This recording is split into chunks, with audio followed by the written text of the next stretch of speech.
você falou, realmente, Elisângela, ontem você se expressou, né? E realmente. Todos estão vendo os slides aí, o slide inicial? Uhum. Então tá ok. Sim, professor. Sim, professor. Sim. Isso. Uhum. Vamos lá, né? Dar continuidade aos nossos assuntos, né?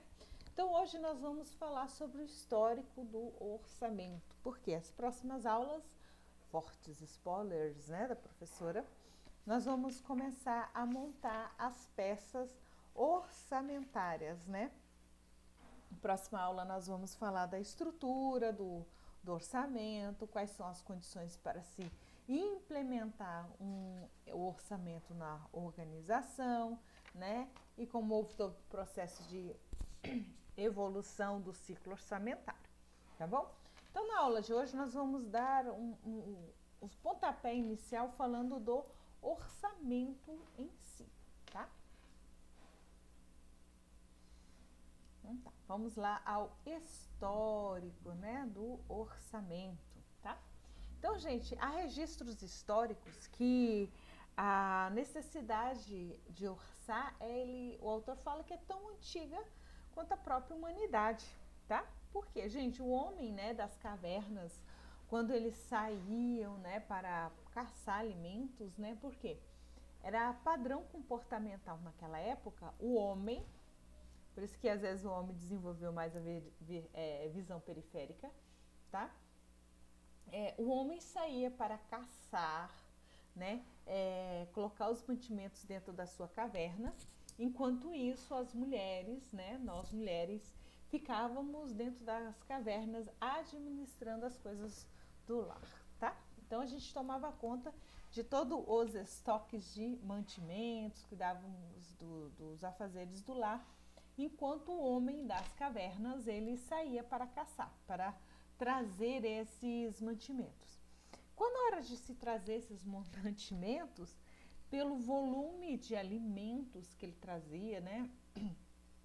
Dependendo do tamanho do animal que ele abatia, ele trazia, automaticamente ele sabia quanto tempo ia demorar até ele sair novamente para poder caçar, né? Eu matei esse animal, dá para durar 15 dias, por exemplo, né? Ele sabia que daqui 15 dias ele teria que sair para poder caçar novamente, tá bom? Então isso quer dizer, essa necessidade que ele calculava, né? O cálculo dele era um pouquinho mais longo quando se tratava do inverno, né? Então quando ele sabia que inicia todo esse inverno, né? E aí ele caçava um volume um pouco maior, ele calculava uma quantidade de alimentos maior a ser deixado dentro da caverna para que ele não precisasse sair novamente, tá? Então isso quer dizer, tem vestígios, né, históricos que as práticas orçamentárias são mais antigas que o próprio dinheiro, né, que a própria origem do dinheiro. Então o homem já orçava antes até mesmo da existência do dinheiro, tá? E aí ele fala o seguinte, também o autor, né, quando a gente fala da origem da palavra orçamento, ela se inicializou, gente, porque assim, os antigos romanos, quando eles saíam, né, para coletar impostos, né, cobrar impostos, o que acontecia?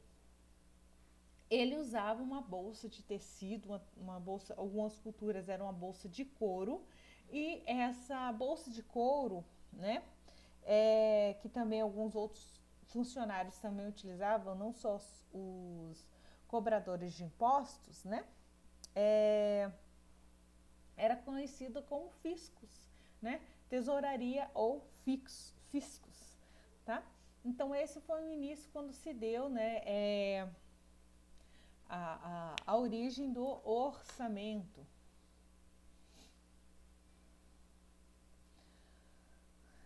Já na França, né, ele tinha um outro termo, gente, em francês, com certeza eu não vou falar corretamente a pronúncia, tá? É bouge ou bougette, tá? Então, o que acontece? É porque ele vem do latim, né, derivado do latim de bulga. Esse budget era uma bolsa, parecendo uma pochete mesmo, que eles saíam na França para coletar os impostos. Era aquela pochetezinha, tem aquela pochetezinha preta que algumas pessoas prendem na altura da cintura. Então, assim, nesse contexto histórico, eles começaram a utilizar esse tipo de bolsa, tá? Então, isso foi entre 1400 a 1450, tá? E aí ele tornou-se parte do vocabulário inglês, tá bom? Então, o que acontecia, gente? Lá nas práticas do orçamento, em 1689, o Congresso, né, desculpa, gente, a partir de 1689, o orçamento começou a constar na Constituição da França, tá bom? Então, isso quer dizer que a lei estabelecia que o rei, os primeiros ministros, né, falavam que eles poderiam cobrar certos acertos, impostos, né, como é que eles iam gastar os recursos, né, e eles só poderiam fazer esses tipos de gastos a partir que o parlamento, né, autorizasse a eles, né, a fazer esses tipos de gastos, né. Em meados do século XVIII, né, então o que acontecia? O primeiro-ministro, ele levava todos os planos de despesas, de gastos, né, envolvidos em uma grande bolsa de couro, né. Essa bolsa de couro, ela envolvia todos os documentos, né. E aí, quando ele chegava e abria essa bolsa de couro lá no parlamento, aí eles falavam que eles começaram a denominar isso como uma cerimônia chamada de Open of the Budget. Gente, com certeza eu estou lendo os termos aqui em inglês errado, tá? Mas era o quê? Open the Budget, o que quer dizer? Abertura do orçamento. O ato de se abrir a bolsa, tá? Era declarado uma cerimônia de abertura do orçamento, tá bom? Então, isso quer dizer, a maioria desses procedimentos, dessas práticas, né, que são vistas, né, hoje, começou a ter um maior desenvolvimento a partir do século XIX, tá? A partir do século XIX, durante também a França, no governo de Napoleão, tá bom? E aí ele fez o quê? Gente, todos esses esforços que Napoleão fez foi a fim de que ele pudesse ter um maior controle sobre todas as despesas do seu governo e sobre o que o exército daquela época gastava, tá? Então ele fala, né? Então o governo de Napoleão foi o que deu o pontapé inicial, tá? Dentro dos franceses para ver tudo que era necessário dentro da elaboração do orçamento, tá bom? No Brasil, a partir de 1940, né, e somente em 1970 as empresas começaram a adotá-lo, tá bom? Gente, dúvidas até agora? Tranquilo? Vocês estão quietinhos? Tá de boa?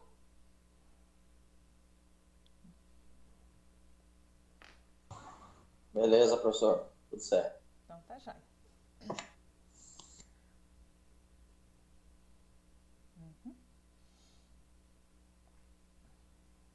Isso. Então, gente, por volta de 1860, segundo umas inovações impostas também por Napoleão, começou a se desenvolver melhor o sistema da contabilidade, tá? Então, como é que é esse sistema de contabilidade uniforme, né, que o autor fala? Ele começou a padronizar o que se esperavam desses relatórios, né, dentro do orçamento empresarial, dentro dos orçamentos, não era nem orçamento empresarial ainda, tá? O que aconteceu? Esse sistema uniforme de contabilidade, ele começou a ser aplicado em todos os departamentos do governo, tá? E aí ele também fez o que? Ele estabeleceu um ano fiscal e qual era as convenções de tempo, né, para poder fazer esse processo de prestações de conta, né?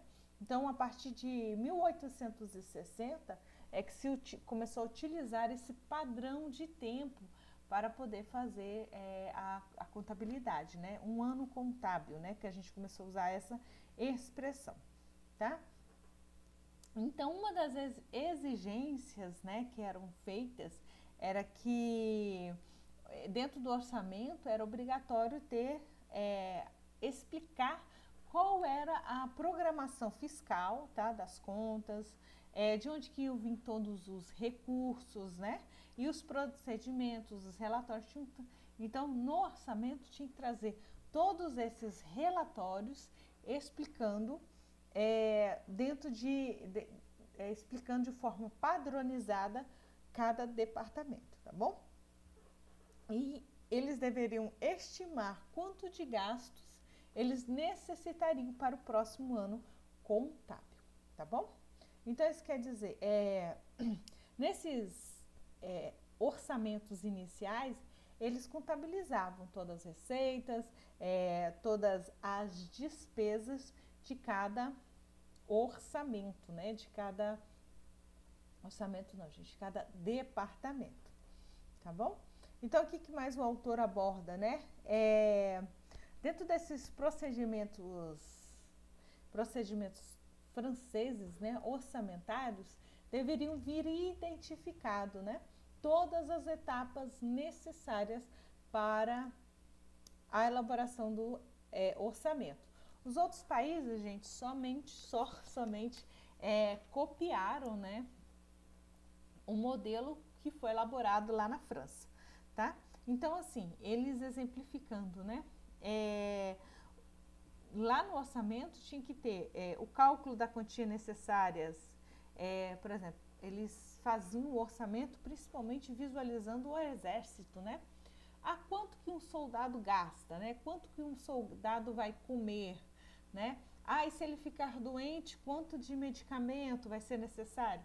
Então, o orçamento em si, ele deveria apresentar esses cálculos, esses relatórios dos gastos, tá? E também calculava a quantidade de equipamentos, mantimentos, né? E aí eles começavam a multiplicar pela quantidade de cada um do exército, né? De cada soldado, para saber o custo de cada soldado, né? Unitariamente depois, tá? Somente depois, né, a partir do século XIX, que os outros países começaram a copiar o modelo de orçamento da França, tá bom? Então, depois começou o Reino Unido, né, a Inglaterra, e aí eles começaram a copiar, literalmente, o modelo de Napoleão, que foi implantado lá na França, tá?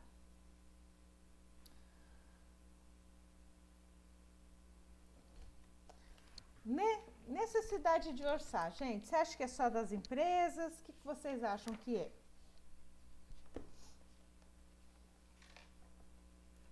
Necessidade de orçar. Só as empresas que precisam orçar? Só o governo? Quem que é que precisa orçar? Não, eu acho que todas as pessoas que envolvem, que têm o seu forma de renda, que gasta, elas precisam fazer o seu orçamento. Todo mundo, né, Natan? Sim, todo mundo. Essa prática que é muito pouco usual por alguns brasileiros, por exemplo, tá com cartão de crédito, o limite do cartão de crédito é R$8.000 e a renda é de 3.000, né? Qual é a possibilidade, razão, circunstância que essa pessoa vai conseguir liquidar, por exemplo, a dívida total do cartão? Então, assim, é necessário de fazer nem que seja uma planilhinha, né, lá do Excel, e que demonstre esses tipos de dados, né? Tinha mais uma aluna, eu lembro que é uma aluna, quem? Foi a Amanda? Ou foi quem foi? Não, acho que foi a Elisângela que comentou Tá. no chat. Deixa eu ver o que a Elisângela falou. Todo mundo, isso mesmo, Elisângela. Todo mundo precisa de fazer essa prática, né? De orçar, né?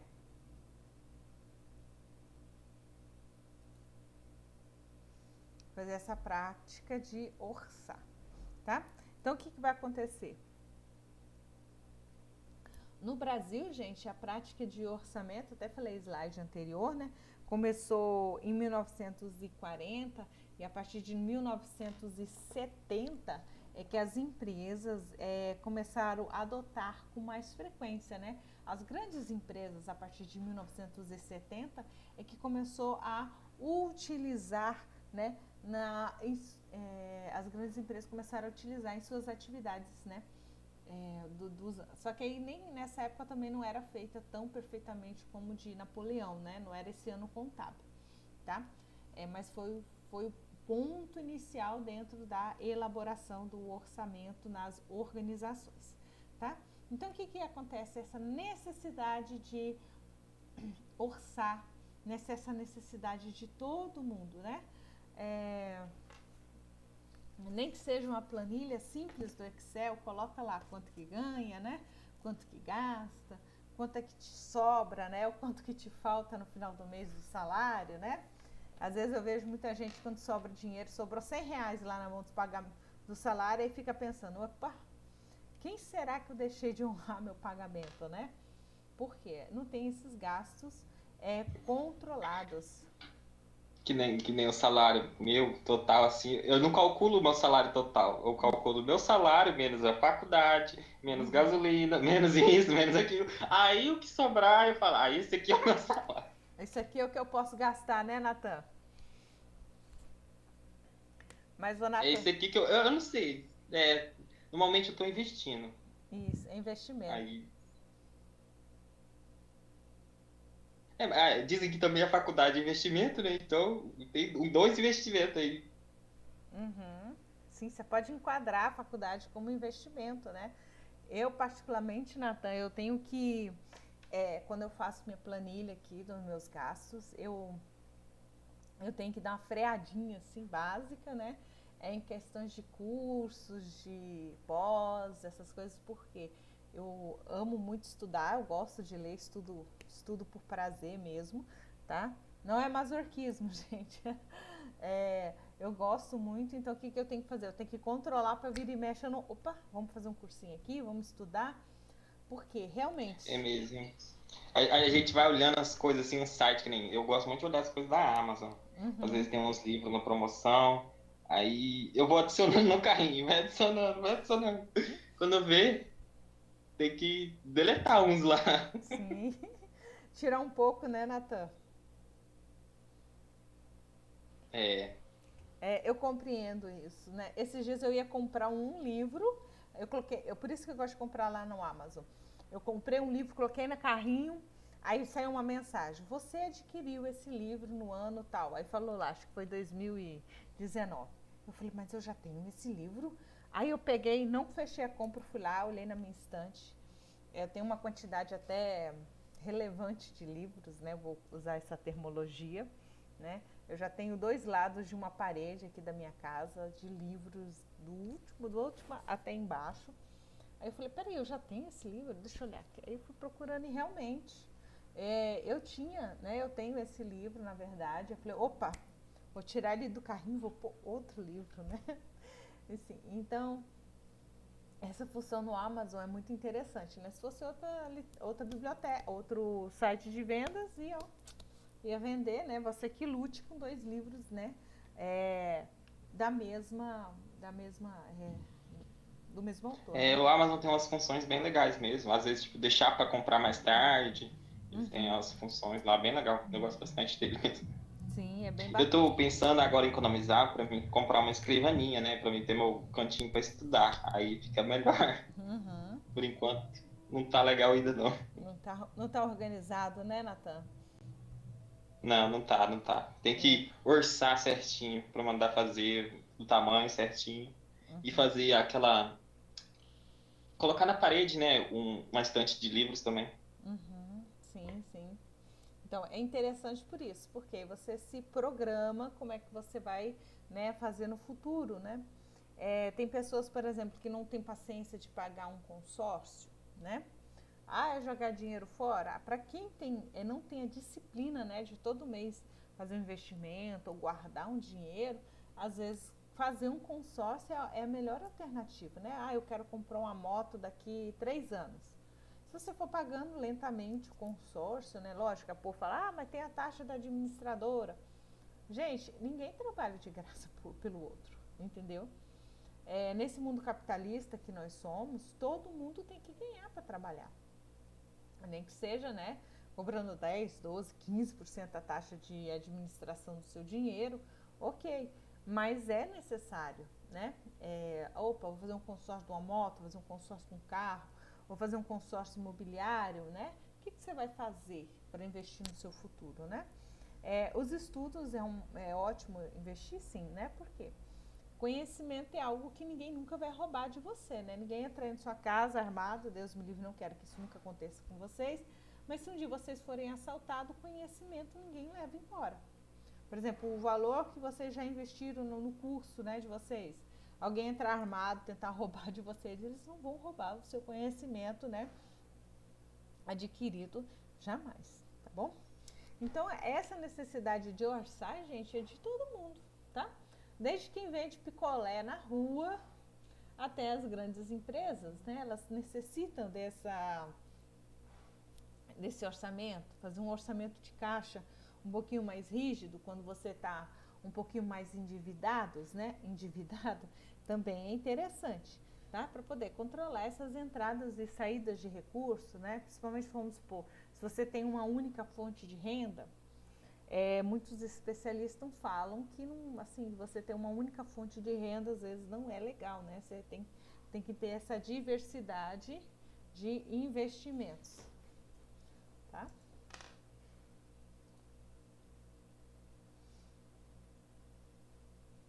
Então, o que o autor aqui vem nos trazendo, né, de conceitos, objetivos e características, né? Então, ele fala que, segundo Elscher, né, essa questão, né, de orçar. Orçamento é o quê? Esse plano administrativo, né, que vai abranger todas as fases de operação de um período futuro definido. Dificilmente uma empresa faz um orçamento para um ano só, tá, gente? Ela faz no mínimo para 5 anos, né? Se vocês observarem a quantidade de aulas que nós já temos só falando de orçamento, né, desde planejamento estratégico ao orçamento em si, vocês vão compreender nas próximas aulas como é que é montar cada peça orçamentária, né? Nós iniciamos sempre pelo orçamento de vendas, né? Para depois fazer orçamento de estoques, de compra e assim sucessivamente. Se a gente gasta uma média de 3 ou 4 meses para fazer um orçamento de uma organização, então não há lógica da gente fazer um orçamento para apenas um ano contábil, né? O ideal é de médio a longo prazo, né? Porque depois a gente tem ferramentas para estar revisando esse orçamento e adaptando ele conforme as necessidades da organização, tá? Aí ele fala que esse orçamento é um instrumento de ação que tem que colocar em prática dentro das organizações, né? Esse elemento motor que vai orientar todo o processo de orientação de decisão da organização. Se você faz um orçamento corretamente, no final, no frigir dele, né, você pode compreender quanto que você pode investir, se você tem que investir e se é capital próprio de terceiros, né? Então, o orçamento deixa isso muito explícito.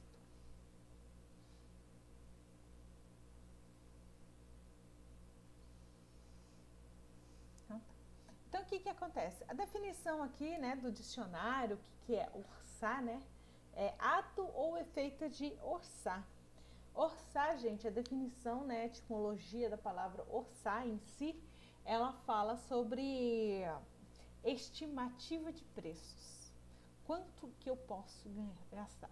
Aí eu vou comprar esse lápis que custa R$1, ou eu vou comprar, tô achando, ou eu vou comprar essa caneta que custa R$2, tá? Então, orçar, ela vai trazer em estimativa de valores de preço, eu vou quantificar se eu vou poder comprar um lápis ou uma caneta, né? Dentro das organizações você vai ter uma perspectiva se é melhor.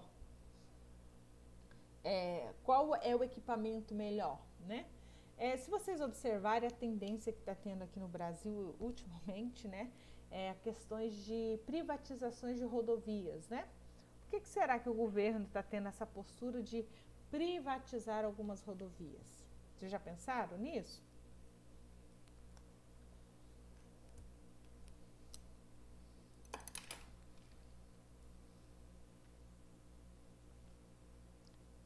A questão da privatização das rodovias, gente, muitas vezes está correlacionadas, né, aos gastos com manutenção, né? Então, o governo acaba cedendo, né, aquela rodovia por um certo período de tempo, a fim de que aquela empresa, né, faça o quê? Faça todo o processo de cuidados dela. Por isso que é cobrado um valor da população e aí ela fica responsável pela manutenção daquela rodovia, né? Claro que tem alguns pontos aí que às vezes a gente não concorda, né? Pagamos imposto, então é dever do Estado cuidar, né? Então isso aí a gente não entra nesse mérito não, tá bom? Aí ele fala o seguinte, né? Que orçar também, gente, é essa expressão do plano futuro. Lá no futuro da organização, como é que você quer que a organização esteja, né? Vai ter mais máquinas, mais equipamentos? Como é que vai estar essa relação da organização, tá bom? Então, aí, essas previsões que são feitas no orçamento, elas são... Desculpa, gente. Elas são feitas de que jeito? De forma estruturada e quantitativamente. Nós vamos precisar de 100 lápis, que custa uma média de 50 centavos a R$1. Então, lá está quantitativamente expresso o quanto que vai ser gasto, tá? E nele também vai ter dados financeiros e não financeiros. Então, aqui a gente tem um gráficozinho, né? Dentro do que é o plano de ação, né? Essa ação, plano de ação, que é essa ação futura da organização. Como é que vai ser a ação futura da administração da organização? Então, dentro do que o autor aborda, nós temos o quê? Esse conjunto, né, de previsões de forma estruturada. Então, a gente vai ter planejar, executar e controlar, tá? Então, ele é um plano, a gente pode definir como um plano, né, de processos operacionais para um período pré-definido. O orçamento vai ser para 5 anos? Não, o orçamento vai ser para 6 anos? Para qual quantidade de tempo vai ser feita o orçamento em si, tá? Então, dentro do orçamento vai ter o quê? Os objetivos econômicos, financeiros da organização, tá bom? Então, dentro desses planejamentos, gente, vai ter formas eficientes, né, de parâmetros para se avaliar se realmente aquilo está acontecendo ou não, tá? Vai ter condições de fazer processos de apurações em reflexo ao exercício anterior, tá? Porque essas informações, elas vão ser cedidas, gente, a partir dos sistemas de custos e da contabilidade. Ela vai ceder essas informações para que a gente possa saber do feedback e se a gente está tendo essa retroalimentação dentro do sistema, tá bom? Então, a gente vai ter o orçamento dentro do ciclo administrativo, dentro do ciclo financeiro, tá? E aí eles fazem o quê? Dentro da alta cúpula da administração, eles que são responsáveis pelo planejamento, controle e executar, tá? Então, a gente vai ter que materializar toda a parte do planejamento estratégico em quantidades, a quantidade a ser utilizada, que é necessária dentro da organização.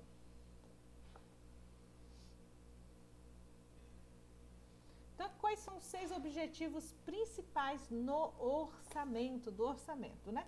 Primeiro a gente tem esse aqui, né? Planejar, que é o que, gente? Que é auxiliar, né, o programa de atividades de um modo muito lógico, sistemático, né?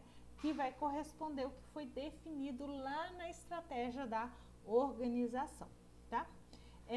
Na coordenação, é um processo de coordenar todas as atividades diversas, né, que acontecem dentro da organização e que a consistência. O que é essa consistência? Que realmente ocorra aquilo que está sendo planejado, que está sendo orçado, tá? Processo de comunicação, tem que utilizar de uma ferramenta que fique muito fácil de compreender o que se faz necessário dentro do contexto organizacional, tá? De que forma? A forma de se comunicar dentro da organização tem que ser muito concisa, né? Tem que passar a informação de uma forma com que as pessoas que lá estão possam compreender o que é necessário para elas, o que está sendo requisitado a elas, tá? Por isso que ele fala que informar de forma mais fácil quais são os objetivos a serem traçados, né? Quais são os objetivos a serem alcançados. E ali o quarto, ele fala da motivação. Quais motivos levarão à ação os seus gerentes? O que vai te fazer os gerentes seus, né, os seus subordinados a abraçarem o orçamento na organização, tá? Então ele tem que ter a partir de estímulos. Quais são os estímulos, né? Financeiro, ok, né? Mas tem que ter algo a mais do que o financeiro para envolver as pessoas dentro desse processo, tá bom? A quinta ali, ele fala de controlar, ter esse feedback, controle, tá?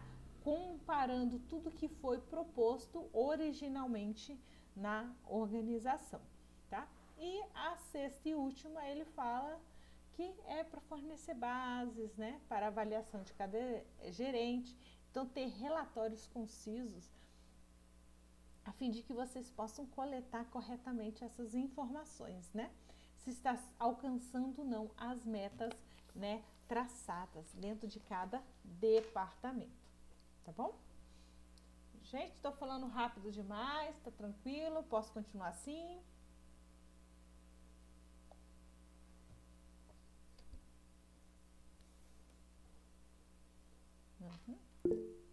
A joia, obrigado, né? Dentro dos conceitos e objetivos, o que nós vamos ter? Obrigada, Silvana. O que nós vamos ter dentro dos objetivos, né? O orçamento deve fazer qual tipo de permissibilidade dentro da organização? Precisar, né? Isso quer dizer, eu tenho que deixar o objetivo muito claro dentro da organização, seguindo o que foi decidido, tá? Elaborar tudo que foi de curto prazo, estimar esses recursos associados aos planos, tá? Desenvolver uma forma com que os outros departamentos possam dar continuidade, eles possam continuar e reproduzir aquilo que foi decidido, tá bom? O que acontece? Deixa eu passar a música. Tá. Planejar compras, né? Quanto de mão de obra vai ser necessário para fazer o orçamento, ajustar o orçamento da produção, estabelecer os orçamentos financeiros e ajustar o orçamento global. Por quê? Quando nós elaboramos um orçamento, o que acontece? Quando nós elaboramos eles em partes, em peças orçamentárias, né? E aí, quando terminar o orçamento, a gente faz um processo de verificação nele e aí a gente começa a ajustar as necessidades desse orçamento. O que é necessário fazer um processo de ajuste, tá? Então, assim, a gente fecha o orçamento e depois a gente pode reajustar a quantidade de vezes que é necessário fazer esse processo, tá bom? Ali, a segunda parte que o autor fala de fazer esse processo de assegurar os planos, fazer esse processo de mensurar, que é quantificar tá? Se os objetivos estão sendo atingidos ou não, né? Se houve economia, fazer esse processo de ratificação e reavaliar os objetivos da estratégia, né? Então, a gente pode a todo momento fazer esse processo de readaptação dele, tá? Por isso que nenhuma organização, né, pouquíssimas na verdade, fazem apenas orçamento para um ano. Ninguém faz isso. A política é sempre fazer de médio a longo prazo, tá? Aí ele fala o seguinte, quais são as características, o que a gente tem de características, né? A gente vai fazer projeção do futuro, daqui quanto tempo, qual é o tamanho, como é que vai estar a nossa organização, né? E o que nós vamos precisar de investimentos, de receitas, de despesas, de perdas, né? Então a gente vai ter que estar muito explícito isso. Aí ele fala do processo de flexibilidade na aplicação, tá? Como é que a gente pode adaptar o orçamento às mudanças propostas, né? E todos os responsáveis têm que trabalhar diretamente, gente. Não é um só que tem que ser responsável pelo orçamento. Todos dentro desse processo também têm que estar envolvidos, tá? Então, o que acontece? Quando uma empresa não faz o orçamento, acha que orçamento é bobeira, né? Ela nunca vai poder crescer, né? Ela nunca vai poder atravessar o outro lado do rio e ver o que está acontecendo, né? Tem relatórios do Sebrae que empresas muito jovens acabam fechando, não indo à frente. Por quê? Elas não veem a importância de se estabelecer corretamente um orçamento dentro da organização, tá? E todos têm que estar envolvidos nesse processo orçamentário, tá bom? Por quê, gente? O orçamento ele vai ser como uma luneta, uma bússola, tá? Porque aliando o planejamento estratégico, o plano estratégico da organização, o orçamento, fluxo de caixa, os relatórios contábeis, né? O que vai acontecer? Todos eles são instrumentos de condução da organização, que vão conduzir a organização no longo prazo, tá? Que é chegar onde que a organização quer. Ninguém abre uma empresa para fechar ela amanhã. Todos abrem, sustentam seus negócios a fim de que eles possam ser lucrativos e, né, se perpetualizarem, tá? Então, o que acontece? Dentro do orçamento vai ter todos esses gastos, né, investimentos detalhadamente, tá?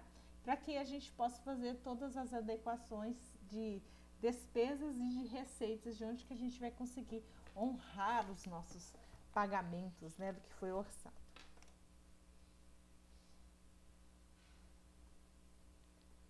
Aqui no ciclo orçamentário, vou passar rapidamente, né, sobre ele, porque nas próximas aulas nós vamos ver ele um pouquinho mais a fundo, né? Então, ele fala o seguinte, dentro do ciclo orçamentário, é a metodologia, a forma pela qual a organização decide fazer o seu orçamento, né? Como é que a empresa vai estabelecer o seu orçamento, tá? Então, esse ritual de elaborar o orçamento, ele está impregnado dentro da cultura da empresa, daquilo que a empresa acredita ser melhor para aquela organização, tá? E aí, para fazer todo esse ciclo orçamentário, é necessário o quê? Dias, meses, né? Para formulá-los conforme a necessidade da organização, tá? E aí a gente passa por um processo de planejamento, onde que a gente vai anexar todo esse desempenho da organização como um todo, né? Estabelecer qual é o padrão de referência dentro dessas expectativas, tá? Análise de variações e replanejamento, que é o momento onde que nós recebemos o feedback com as mudanças, né? As condições de mudança. Então, cada organização ela vai fazer esse cronograma de atividades, desde seja para desenvolver um novo produto ou serviço, para que ele possa estar incluso dentro das peças orçamentárias necessárias, tá bom? Então, isso quer dizer, cada empresa, gente, ela vai poder, né, ela pode, na verdade, desenvolver um processo orçamentário diferente, né? Para implantar o que ela decidiu lá no orçamento dela. Então, a gente tem a metodologia de se elaborar o orçamento e na hora de se implementar, de colocar em prática na organização, cada organização tem o seu perfil cultural de que forma que ela vai colocar para acontecer na organização, tá?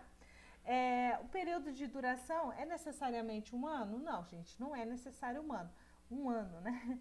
Mas, pelo grau de dificuldade, acaba sendo usual ciclos acima de um ano, tá? Não tem nenhuma literatura que fala assim, todo ciclo orçamentário é de um ano. Não, na literatura não está assim, mas pelo grau, né?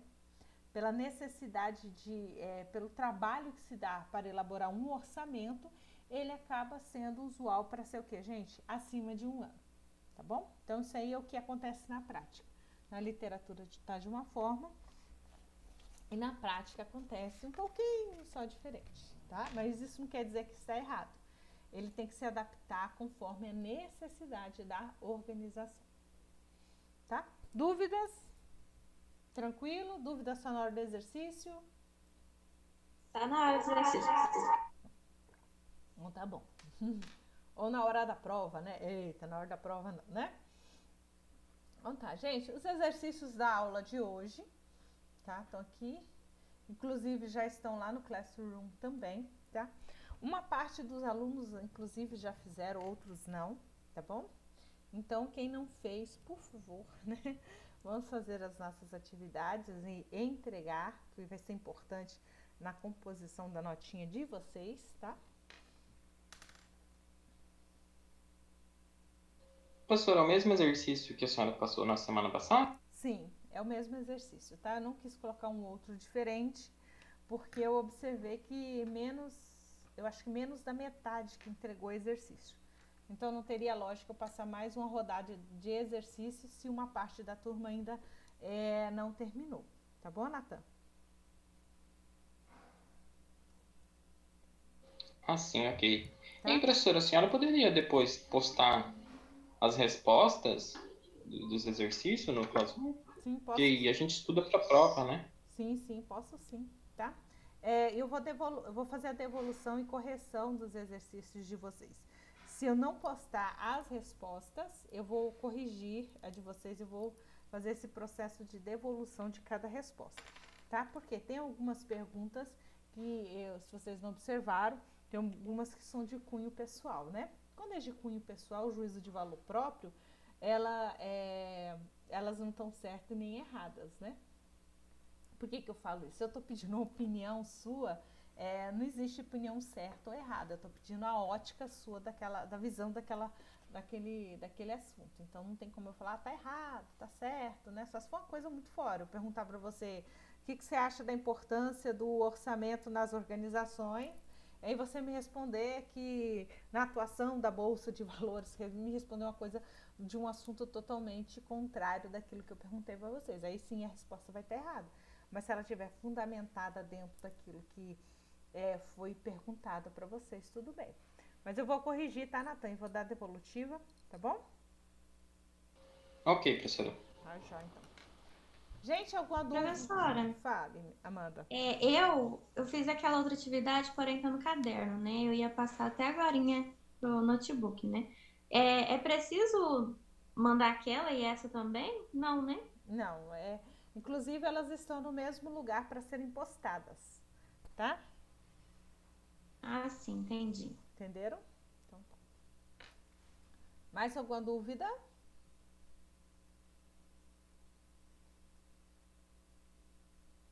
Sem dúvidas, professor. Silvano? Então, no momento não, tranquilo. Tranquilo? Então tá jóia. Beleza. Quem ainda não fez a atividade, apostila, se vocês forem lá no último tópico, né? No último não, desculpa. No primeiro tópico que eu postei de material de vocês, a apostila está lá. Deixa eu só conferir aqui se eu postei lá.